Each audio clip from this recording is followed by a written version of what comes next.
Welcome back, everyone, to another reaction video. Well, you guys seem to be really into these videos that I've done taking a look at the channel TopTenz. They seem to be some of the most well-performing videos that I do on this channel, so we're going to take a look at another one today, though I don't believe this one is hosted by Simon Whistler, so you're not going to see his familiar bald and bearded face. This one's, I don't know the other guy, but it's hosted by a different one, and it's called 10 Remarkable Events That Happened in the Same Place. So it's interesting to take a look at history and see how certain locations can be the scene of multiple things, sometimes hundreds or even thousands of years apart, but sometimes if you really start to think about it, it makes sense. For example, in the American Civil War, the town of Winchester, Virginia, changes hands dozens and dozens of times, and you think, well, wow, what's the big deal about that small town?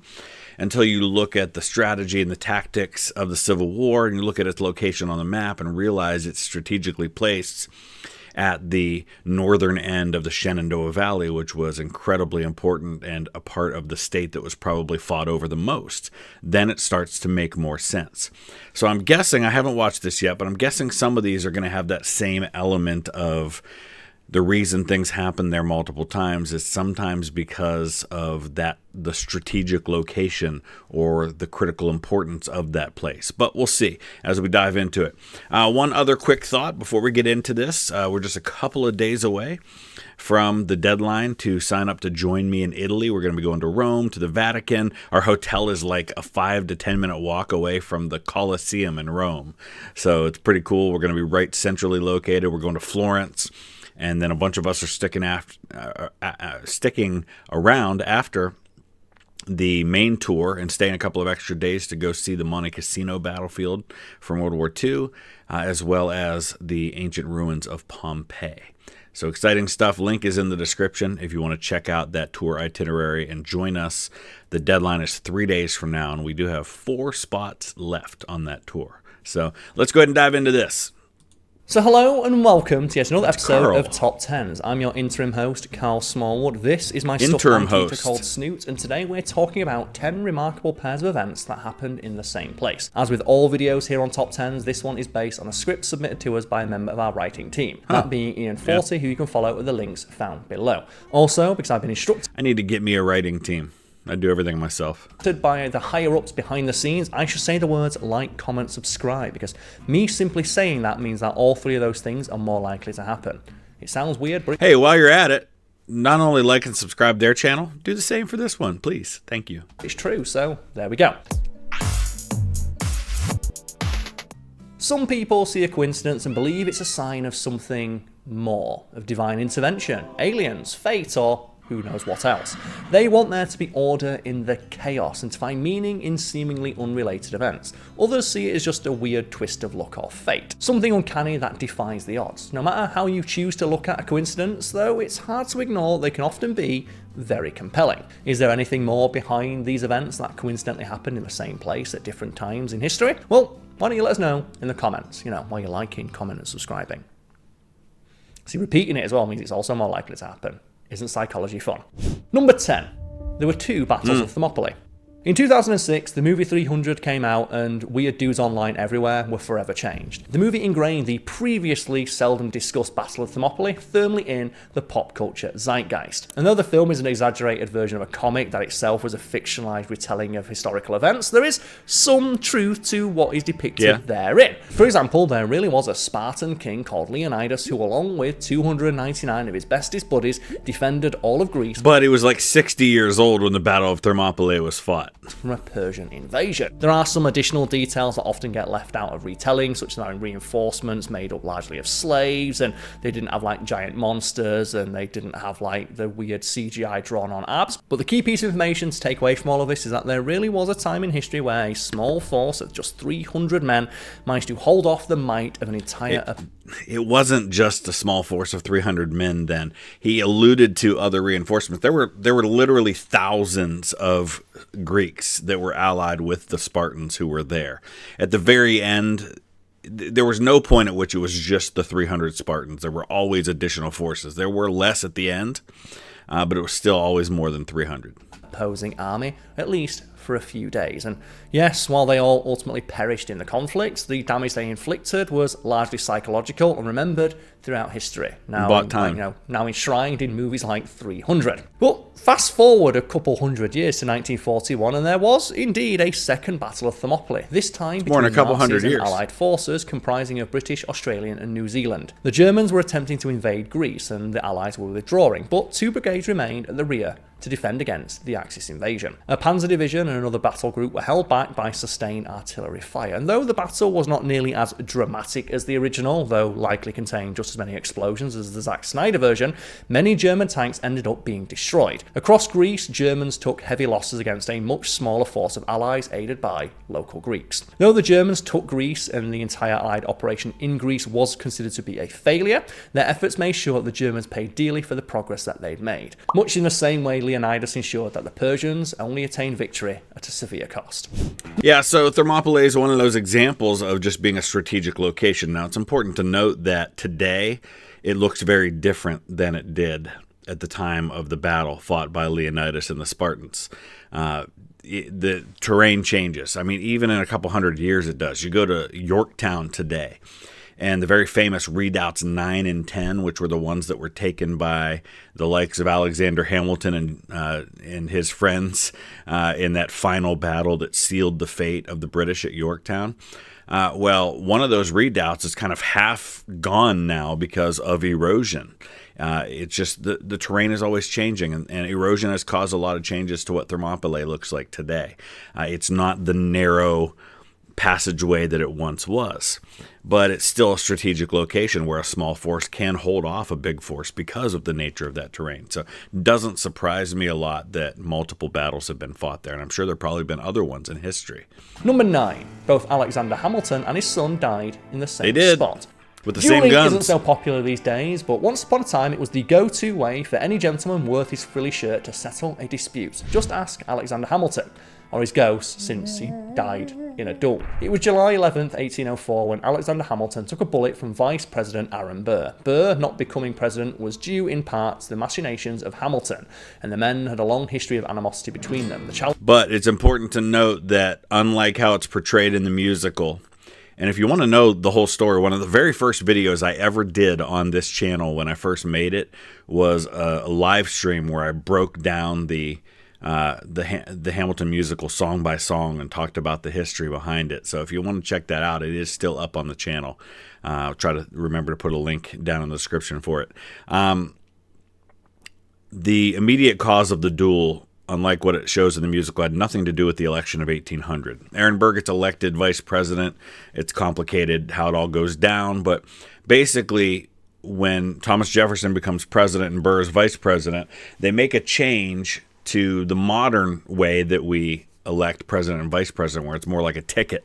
At that time, it was done a little differently, and I won't get into all of that, but Hamilton did have some influence in swaying some of his fellow Federalists toward Jefferson, but it was actually a couple of years after that Aaron Burr knew he wasn't going to be reelected vice president because Jefferson wasn't going to go with somebody else.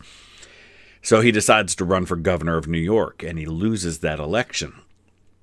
And there were some implications that Hamilton was at some party and had said some things along the lines of, man, you think people are saying that Aaron Burr has done some stuff? Boy, could I tell you some stuff. It was something like that. And this gets back to Burr, and Burr writes a letter to Hamilton and says, what did you mean by that? What kind of stuff did you mean you could say about me? And Hamilton said, well, hey, there's a lot of stuff. You're going to have to be a little more specific. That is all portrayed in the musical, and that part's pretty accurate. And it just kind of escalates from there. Neither one backs down, and finally Burr challenges Hamilton to a duel. Challenge was issued, and the men met on the dueling grounds near Weehawken, New Jersey. The location of the duel was grimly familiar to Hamilton, as just 3 years earlier his own son had died in the same spot, during a duel defending his father's honour. Yep. Not successfully, obviously. The elder Hamilton used the same pistol for the failed... Oh, that's just tempting fate. It was, so the pistols actually belonged to Hamilton's brother-in-law, John Barker Church, who was married to Hamilton's wife's sister, Angelica, who, again, is a major player in the musical, was her husband, who was actually a British member of Parliament later on. And He owned the pistols, and they were used in both duels. Church himself actually also used them in a duel, I want to say with Aaron Burr. Let me look that up. Okay, so there's conflicting reports on that. 1799 is when the duel happened between John Barker Church, who had already been a member of Parliament before all of this, and then come back to the United States. The duel between Church and Burr actually didn't come to anybody getting shot, but Aaron Burr later said that he owned the pistols that were used in that duel, and Ron Chernow, who wrote the very famous and fantastic biography of Alexander Hamilton, says that he kind of agrees with Burr's story that those were not the same pistols in the 1799 duel. But we know for sure that Hamilton and his son definitely were using the same set of pistols in their duels, in which they were both killed. It's like, if there's one thing I've learned from the Final Destination movies, is that fate has a sick sense of humour. In 1801, Philip Hamilton heard a speech by a man named George Ecker that was harshly critical of his father. The younger Hamilton, being 19 and something of a hothead, took great offence. The men exchanged words and the duel was set. Hamilton's father gave his son advice about waiting for the first round of 4 to pass, not shooting at... See, he's laughing about that, but that was actually normally how that would go. And actually, George Ecker, who kills Philip Hamilton, had been in a previous duel in which no one had been shot. So it wasn't that uncommon for both men to throw away their shot to keep their honor, and then they would kind of settle things. And more often than not, that's how things ended up. So he's laughing about it, I know, but if you understand how duels work, it really was not that strange for Hamilton to tell his son that. So the other man had shot to make him look bad, but it was all for naught. Ecker struck Hamilton and the young man died the next day. Number 8. Hitler made France surrender in the same train car as Germany did in World War I. So this doesn't technically count as a coincidence, it was more of a planned humiliation, but it's still weird enough to warrant mention in this list. There is a train carriage in France where on November 11th, 1918, Allied forces and Germany signed the armistice that ended World War I. It took place in a train car because all of the damage that had occurred in the town during the war made it infeasible to hold the historic event anywhere else. Jumping ahead to... I should mention that the train car was used, I mean, this was in the forest of Campania. It's a pretty cool site to visit today. I was there just a couple of months ago. But Ferdinand Foch, who's the Allied commander-in-chief, had his headquarters in a rail car, and they gave one to the German delegation to use as well. And you can actually, when you go there, you can actually see where both rail cars were. They have actual outlines of the rail cars on the exact spots, and you can walk to one, walk to the other. It's pretty neat. 1940, and the German war machine was storming across Europe. Hitler had taken France and brought a new armistice agreement to them to sign, just as they had made Germany sign the first one years earlier. For the occasion, he had the same train carriage used. It was revenge for what he had deemed a humiliation in the past, now to serve as the same for France. And just a little bonus fact here about when Hitler made his way to Paris. The French resistance weren't too pleased with Hitler coming, and they knew that one thing Hitler would want to do to show that he had taken over Paris would be to stand atop the Eiffel Tower, because what better way to symbolically represent that he had captured the nation of France. Fun fact, when the Eiffel Tower was first built, it was originally painted red, standing atop its most famous landmark. So one of the things the French resistance did when Hitler arrived is cut the cords for the elevator to the top of the Eiffel Tower, so that if Hitler wanted to go to the top for his propaganda photo shoot, he'd have to walk. Ultimately, Hitler decided not to do it when he found this out, and it's like, yeah, eat shit, Hitler. Moving on, number 7. All right, so let's talk about this rail car, because what happens then is that after the armistice is signed in 1940, they take it to Germany. Contrary to popular belief, Hitler didn't have it blown up right then and there. It was taken to Germany, and it was actually used, put on display as a propaganda thing. And it was only as Russian and Allied forces were closing in to Germany, and the Russians were moving in on Berlin and that whole bit, that probably the SS blew it up. So if you go to Campania today, you will see in a museum a replica. It was actually part of the same train, so it was made at the same time. It's the same design, and it was actually part of the same set of train cars. as the one that was used for the armistice, but it's not the exact one because that one obviously doesn't exist anymore. 2 Air India flights crashed into the same mountain 16 years apart. It's hard to say how many planes have crashed in history, but if you're thinking of a commercial passenger jet airliners, it's a little easier to gauge. In 2017, that number was just under 2,000 in history. All things being equal, that is a relatively low number compared to total flights and something like car crashes, for example. When you think of the tens of thousands of flights there are every single day, it is absolutely remarkable. That air travel is relatively safe and crashes are relatively rare makes it even more remarkable that 2 flights from the same airline crashed into the same mountain 16 years apart. Statistically speaking, of course, it's still the safest way to travel. The first crash occurred in 1950 when a plane crashed into the southwestern side of Mont Blanc, taking 58 lives. In 1966, a miscommunication with flight control caused a Boeing 767 to crash in nearly the exact same spot, claiming an additional 117 lives. Number 6. Jackass cast. I didn't know any of that, but I don't really have much to add because I wasn't familiar with it. Member Ryan Dunn flipped his car in the same spot he'd later die. It's not nice that a lot of these are about death, but again, I'm going to talk about the analytics here. We know that you guys out there, you're all weird and charming. You're all little freaks. You all love reading and listening to these horrible stories about people dying. It's human nature to be. When I was a teenager, I had a book called The Grim Reaper's Book of Days, and I actually still have it somewhere. And I came across it recently. I have hundreds of books, so I don't always know where all of them are. It's just a reality because I've got all these boxes and boxes of books from when I've moved and things like that, and just don't always remember where I put them. But it was just basically on January 1st. Here's somebody famous who died, someone famous who died, or here's a really crazy way that someone died on this date, and then it just went through each date like that. Morbidly curious, and you know what? Sure.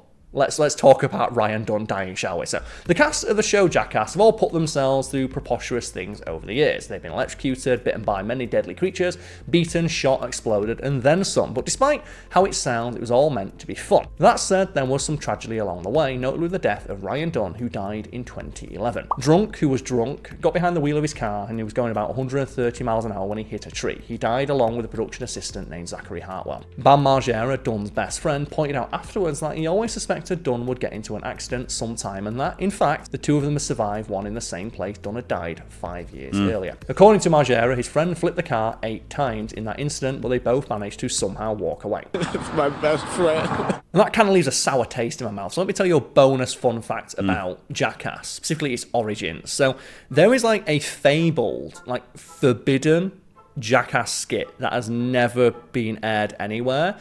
So real quick, I recognize that some of you are probably too young to remember Jackass being the show that it was. But in hindsight now, looking back and thinking about what made that show popular is something that today is just kind of a part of what we are now, right? Yeah, everybody has, with Instagram and TikTok and stuff, pretty much everybody can just film themselves doing things that can go viral. Well, Jackass was one of the originals to do that, right? They would do stupid things. They would do stuff that probably a lot of other people had done but didn't do on camera. And then they put it on TV with a whole bunch of disclaimers about don't do this. Well, now everybody can do that stuff because they can just film themselves doing it and upload it. So it was kind of ahead of its time, I guess you could say. Because everybody involved with productions, there's no way we could put this on TV. So Johnny Knoxville, largely considered to be the heart of Jackass, the guy who's he is the Jackass. Got his start writing for a couple magazines, he did gonzo journalism, much in the same vein as his hero, Hunter S. Thompson. And one of the things he pitched, which is a skit that appears early on in Jackass, but is very weirdly edited, if you go look back on it now, is the self-defense test, where he tests self-defense inventions against himself. He tases himself, he pepper sprays himself, he gets someone to use a stun gun on him. One of the things he did during that test is he shot himself with a gun, to test a bulletproof vest. And he's talked about this in interviews, and there is a video out there of it, but we can't show it here for obvious reasons because we get demonetized all to hell. And the weirdest thing about this is that Johnny Knoxville just found it funny.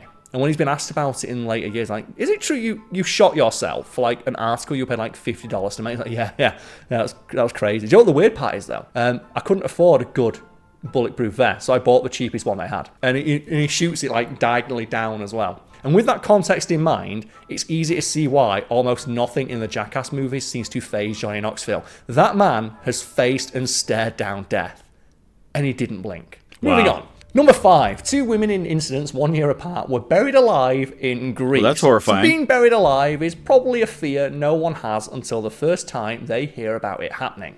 And then it haunts them for the rest of their lives. It may not be a common occurrence, but it has happened in the past, and maybe a little too often. And listen, this was a fear that a lot of people had, especially back in the day before embalming was a regular thing. You know, today, if someone died or appeared to be dead, with all of the technology that we have, first of all, we would know if they were really dead. But secondly, the minute you embalm that person, even if they weren't dead, they're dead at that point. So there's not really a fear of being buried alive, at least in places where that sort of thing happens. But back in the day, it wasn't always that way. They didn't really embalm people. We didn't have like EKGs and things like that to detect brain waves or heart activity, things like that. George Washington was very afraid of something like this happening to him, and so he actually had plans in place for how many days after he died his funeral would take place. And there are these stories of bodies being exhumed and them finding like scratch marks on the inside of the coffin. Pretty horrifying stuff. Over in Piraeus, Greece. The first incident reported in 2014 involved a 45-year-old woman. She was being buried in a cemetery in the town of Piraeus after being comatose for a time and dying in a private hospital. Locals, including some children playing nearby, heard her calling out after the funeral, and attempts to rescue her fell short as she died from asphyxiation. New nightmare unlocked. Later, it was reported a 49-year-old woman who had been treated for cancer was also buried after doctors thought she had passed. Her screams were heard after the funeral, so she was exhumed, but by then it was also too late. Her official cause of death was cardiac arrest, which, not surprising, yeah. And I thought this would have a happy end. It makes me wonder, though, if people said they heard the screaming, but then when they dug them up, they were already dead. Were they really dead? Or like, was there some evidence the person had been alive in the casket, like them moving or marks or things like that? Or is this a matter of people just maybe thinking they heard something and not really hearing it? I'm curious. Somebody who knows more, let me know in the comment section. Why would you think that? When I first read, they were buried alive, which means they were dug up alive, right? No. Oh, Carl, sweet summer child, you know what the people want, and it's people dying. So some of the news reports seem to mix up details between both stories, and it's possible that this was reported wrongly and that this was a single incident, but the ages and details differ enough that it's just as likely it was 2 separate occasions where 2 women died in probably what might be one of the most horrific ways imaginable, just in their own grave. The one thing you could say about that, at least it was, convenient. Number 4. Bobby Farrell of Boney M and Rasputin died on the same date in the same city. If you don't know the name Bobby Farrell, you probably know at least his voice. He was the singer for the band Boney M, most famous for their disco-era hit Rasputin. The song is about the infamous Russian mystic who was killed for sleeping with the wrong woman, and rah-rah Rasputin, lover of the Russian queen. He wasn't killed for sleeping with the wrong woman. He was killed because of his influence over the royal family. Because the royal family, especially the Tsarina, believed that he had the power to heal their hemophiliac son, Alexei. People believe today, modern ideas are that he actually just withheld aspirin that was being given to him, which aspirin's a blood thinner, and it's the worst thing you can give to somebody who's a hemophiliac who already their blood can't clot. So people suspect that's what he was doing. But either way, it was because of his influence over the royal family that he was killed. Like stuck in my head. I personally really like Boney M's Christmas album, and it's on my Spotify playlist every Christmas. You got to whack a bit of Boney M on. So in real life, Rasputin's death has long been the subject of much mystery and exaggeration, in particular about how he was shot and poisoned and drowned and so many other things before he finally died. What everyone agrees, though, is that he died on December 30th in St. Petersburg. Rasputin's death took place in 1916. Fast forward nearly 100 years to 2010, December 30th in the city of St. Petersburg, and that's when and where Bobby Robbie Farrell also passed away. He had just performed a show and complained of not feeling well. He died of heart failure in his hotel room later that evening. Number 3. Steph Curry and LeBron James were born on the same floor of the same hospital. So finally, we're not talking about people dying. Anytime you hear of famous people coming from the same place, someone will make a joke about there being something in the water. Maybe they attended the same school or the same town. It's a fun coincidence. In that same vein, you'll discover some athletes often attended the same schools. Less common, though, is discovering that they were born in almost the same place. Not just the same town, not just the same hospital, but the same floor of that hospital. And this is the case with basketball. Yeah, but if that's the floor where births happened, to me, there's not much of a difference between the same hospital and the same floor of the hospital if that's the floor where all the deliveries were made. Legends Steph Curry and LeBron James were both born in Akron, Ohio, just 39 months apart, in the same floor. Akron General, I think. Number 2. Yeah, well, the reason for that, I mean, obviously, LeBron James' family is from Akron, but Steph Curry's father, Del Curry, was playing for the Cleveland Cavaliers at that time. And Akron is actually pretty close to Richfield, which is where the Cavaliers used to play. They didn't originally play in Cleveland. The Richfield Coliseum was actually kind of partway between Cleveland and Akron. So that's why that ended up happening. But I have always loved telling people that fact that Steph Curry and LeBron James were born in the same hospital. Keith Moon and Mama Cass both died at 32 in the same apartment 4 years apart. What? Oh, we're back to it, aren't we, folks? Just more people That's crazy. dying. The music world is full of weird and morbid curiosities, conspiracies, and coincidences. Most notably, the infamous 27 Club. And for anyone unfamiliar with the term 27 Club, it's an informal term used to refer to this group of celebrities, largely pop musicians who've all died at the age of 27. It includes figures like Amy Winehouse, Kurt Cobain, Jimi Hendrix, and others. You can look it up if you're semi-inclined. We know Janis people out Joplin. there with that morbid sense of curiosity will get the better of them, so just promise to do it after this video, yeah? Actually, though, another grim coincidence out there that's much more dramatic than artists simply dying at the same age, and that's the connection between Mama Cass Elliot and the Who drummer Keith Moon. So on July 29, 1974, Cass Elliot was staying in the apartment of songwriter Harry Nilsson in London, England. Nilsson was rarely there and let friends use it when they were in town. After a pair of performances, she collapsed in the apartment and died of heart failure, aged 32. Her weak heart was blamed on years of crash diets. 4 years later, Keith Moon was staying in the same apartment. Nilsson is said to have not even wanted to loan it out, now afraid that the place was cursed. Moon talked him into it. He was also 32 years old. You can probably see where this is going. Moon's body was found in the same bed where Cass had died. He had overdosed on a prescription drug called clemizole, which he was using to treat his alcoholism. Why did he keep the bed, though? Because that's the thing. I was like, Was it really the same bed? That's crazy. I say, but why would you keep the bed? That's what gets me. I would not want to sleep in a deathbed. Number 1. A simulated attack was conducted at Pearl Harbor 10 years before the real thing. So Pearl Harbor is one of the most well-known events in American history, and it's been taught in schools, written about in books, and immortalized on film again and again. One thing that's not usually mentioned, however, is that 10 years before the infamous attack, pretty much the same thing happened in the same place, but for altogether different reasons. So in February 1932, the Second World War hadn't started yet. But with the first in the rearview mirror and tensions on the rise everywhere else, America was preparing for anything and everything. Rear Admiral Henry Yarnall was in charge of something called Fleet Problem Number 13. This was a military drill designed to simulate an attack from an Asian enemy on Pearl Harbor. Yarnall with 100... Yeah, we have to remember that nations always have war plans. Like the U.S. had War Plan Orange, which was one that was designed to kind of prepare for the options of warfare in the Pacific against the Japanese, for example. So that way you're not caught unprepared. So you're constantly kind of making plans and reevaluating those plans. And so a lot of people, for example, talk about the Schlieffen Plan in World War I, the German plan to attack and quickly defeat the French before they have to take on the Russians. And that was a plan that had been developed a decade or so before it was actually used, and it had been tweaked and changed. And how much it was really relied on is a subject of debate. But these kinds of things happened a lot. So it honestly makes a lot of sense that a war game scenario or a war plan that had been thought out came to pass, because that's why they thought these things out, is because there was a possibility they could really happen. 152 planes staged an attack to take out the American airfield in Pearl Harbor, catching them unawares. He attacked Sunday morning just as the Japanese would later do in an effort to catch them off guard, because the Americans anticipated an attack from sea. They never saw the plans coming.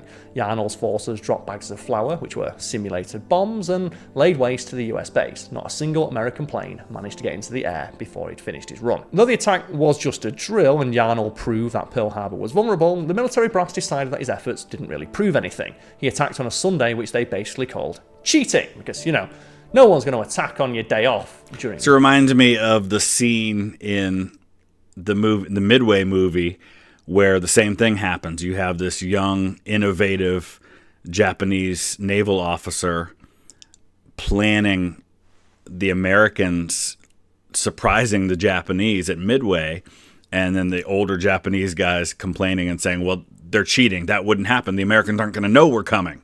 And obviously it's foreshadowing, because that's exactly what ended up happening. Wartime, when the actual attack on Pearl Harbor happened, it followed many similar paths as Yarnell's mock attack had. Later, military officials would be absolved of culpability under the reason that the attack could never have been predicted.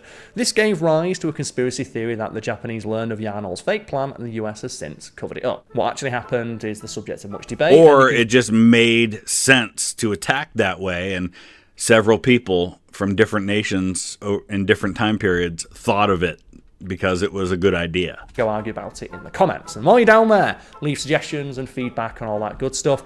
Leave a like if you enjoyed the video. All right, so that was good stuff. I hope you enjoyed that. Let me know yours. I'm sure there are lots of other ones we could talk about, things that happened at the same place in different points in history. I think in the American Civil War, there are multiple places where battles happen. Like, people think of First and Second Bull Run, and I mentioned Winchester earlier, but then you have things like Cold Harbor and Gaines Mill happening in the same place. You have the Wilderness and Chancellorsville happening on almost the exact same battlefield. But again, these make sense because they're on that pathway between the capitals of the North and the South at that time. So there's always an explanation for why a lot of these things happen, but some of them are just really weird. So let me know yours in the comment section.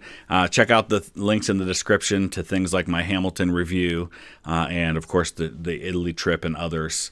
We'll see you again soon. Thanks for watching.